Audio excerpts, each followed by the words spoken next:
আজকে আমি বানাবো গরুর গোশ দিয়ে ঘুগনি। আসসালামু আলাইকুম এভরিওয়ান, তোমরা সবাই কেমন আছো? আশা করি তোমরা সবাই ভালো আছো, আমিও ভালো আছি। চলো আজকে আমি বানাবো গরুর গোশ দিয়ে খিচুড়ি। দেখো গরুর গোশ দিয়ে খিচুড়ি বানাতে মানে কি লাগে।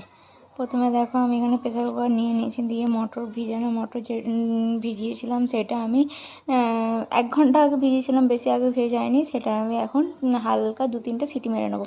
দেখো এখানে আমি প্রথমে দিয়ে দিয়েছি মটর, তারপর দিয়ে দিয়েছি নুন, পানি আর হলুদ গুঁড়ো দিয়ে দেখো এখানে আমি গ্যাসে চাপিয়ে দিয়েছি। 2-3টে সিটি হবে, তারপর নামিয়ে নেবো। দেখো ওইদিকে আমার এটা হতে থাকে, এদিকে আমি কী লাগে সবজিগুলোকে কেটে নিই। দেখো প্রথমে আমি কেটে নিচ্ছি আলুগুলোকে আমি টুকরো টুকরো করে যেরকম ঘুগনির আলু হয় সেরকম কেটে নেবো। আজকে মানে সিম্পল ঘুগনি যে করা যায় সেই ঘুগনিটা আমি করছি। এমনি করা যায়, আজকে ইচ্ছা হলো যে একটু গরুর গোশ দিয়ে খিচুড়ি ঘুগনিটা বানাই। সেটা দেখো এদিকে আলু আমার মোটামুটি কাটা হয়ে গেছে। আমি 2টো আলু নিয়েছি, বেশি আলু নিইনি, কারণ বেশি আমি ঘুগনিটা বানাবো না। সন্ধ্যের নাস্তার জন্য তোমরা পরোটা, লুচি, রুটি বা মুড়ির সাথেও খেতে পারো, যে কোনো দিয়ে এই ঘুগনি খাওয়া যেতে মানে খেতে পারো। এরকম মজা লাগবে, ভালো লাগবে খেতে। দেখো এদিকে আমার আলু কাটা হয়ে গেছে, এদিকে আমি পেঁয়াজগুলোকে কেটে নিয়েছি। পেঁয়াজগুলোকে আমি ছোটো ছোটো করে কাটছি, কারণ ঘুগনি আমি যখনই করি তখন পেঁয়াজগুলোকে আমি এরমভাবেই কাটি, যে সেই মরিচ চাট ফাট যেগুলো যেরমভাবে পেঁয়াজগুলো কাটা হয় না টুকরো টুকরো চানা ফানার সাথে, সেরকম টাইপের পেঁয়াজগুলো আমি কেটে নিই। দেখো এদিকে পেঁয়াজও কাটা হয়ে গেছে, এদিকে টমেটোগুলো আমি কেটে নিচ্ছি। এবার আমি ধনেপাতা আর কাঁচা লঙ্কা কেটে নেবো।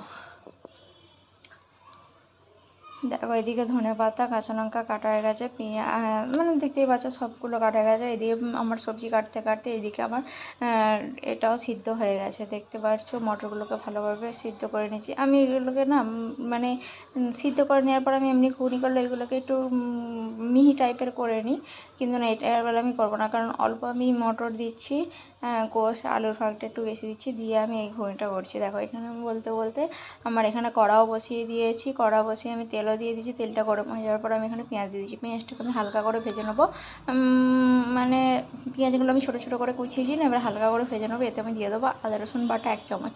আদা রসুন বাটা দিয়ে আদা রসুনের গন্ধটা যতক্ষণ না আছে ততক্ষণ আমাকে নাড়াতে হবে, কারণ আদা রসুনের কাঁচা গন্ধ থাকলে না, একটা কাঁচা মশলার গন্ধ থাকলে ঘুগনিটা ভালো লাগবে না। কিন্তু আদা রসুনের গন্ধটা আমি মেনে নিয়ে পুরো এতে ভালো করে কষে আমি পুরো আদা রসুনের গন্ধটা না ছাড়ে সেরকমভাবে আদা রসুনের গন্ধটা আমি মেরে নেবো। মেরে নেওয়ার পর আমি হালকা একটু এতে পানি দিয়ে দিচ্ছি, কারণ নিচে বসে যাচ্ছে, বসে গেলে তো ধরে যাবে, তেতো ভাবটা হয়ে যাবে, সেই জন্য আমি একটু পানি দিয়ে দিচ্ছি। দিয়ে এবার আমি মশলা দিয়ে দেবো।